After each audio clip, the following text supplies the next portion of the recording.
Let me ask you something. You just mentioned self-image. How do you see yourself? And specifically in terms of fitness, physique, diet, health, how do you see yourself? What level of athlete are you? So you mentioned on the comments what happened was that you get into shape and then you fall out of shape, you gain the weight back, and it's happened multiple times. I believe that could be happening to you because of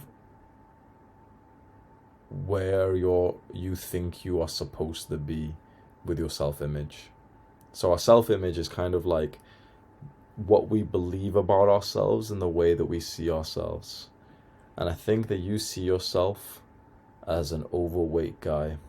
And so you can correct me if I'm wrong, but I think that when you make progress to your fitness and your health, it feels like it's a little bit unnatural. It feels like you're swimming upstream, like there's tension. You're doing something that is difficult. You're pulling like there's tension. There's a rubber band, right? You're pulling the rubber band with some force right now, and you're making progress. You're losing some weight. That's awesome, nice. Making some progress, losing more weight. Okay, eat more clean, nice. But it's getting hard. You're pulling this rubber band, but there's so much tension, and the moment you slip up, back to 95 kg, and stay here for a little bit. Okay, there's no tension here. Here feels easy. To stay here feels kind of easy. Just okay, do whatever you want. Exercise a little bit. Eat some meals, okay, but eat whatever your natural impulse is to stay here. Here is your natural state, and then you get some motivation again. Come on, this time for real. This time for real. I'm gonna follow Hamza's advice. I'm gonna follow Andrew Tate's advice. I'm gonna this diet, this training program, this kind of exercise. So you can do this as much as you want. Not only one is it exhausting, but two, you can't hold. How long can you hold a rubber band like this for? Everyone tries it this way. Yeah. That's it. What we need to do is move this side of the rubber band. This is the real world stuff. This is your diet, your calories, your exercise program, workout routine. This is maybe 20% of what matters, and most people only think here. This is what calories in, calories out, protein. This is 20%. This is small. This is the thing that matters, and this is all in the mind. This is the psychology. This is the way that you see yourself, what you believe about yourself. Because these people, the people who already have this in place where they want to be, the people who already think of themselves as athletes, they are just here naturally. I don't track calories. I don't think about protein or anything. I'm an athlete. When I go to the store to buy some things, there's no tension or cravings. I don't get cravings for unhealthy food because I'm an athlete. I'm here already. We need to move this side. And this comes only through psychology. This is no workout routine, no diet, no nothing will help with this.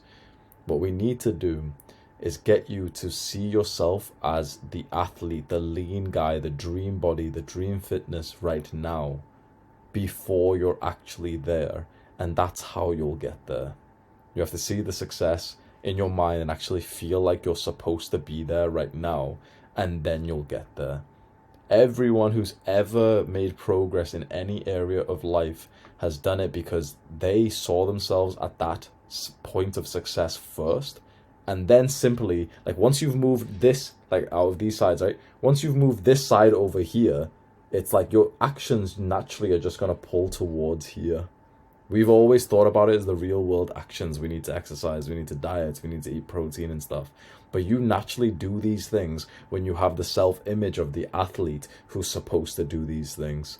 So that sounds wishy-washy, but what I'm saying to you is we need to use some of those like wishy-washy practices, like affirmations, visualizations, maybe some reminders, some cues that will make you believe in a bit of a stupid, crazy way that you are already 80 kilograms and you've already got a six-pack.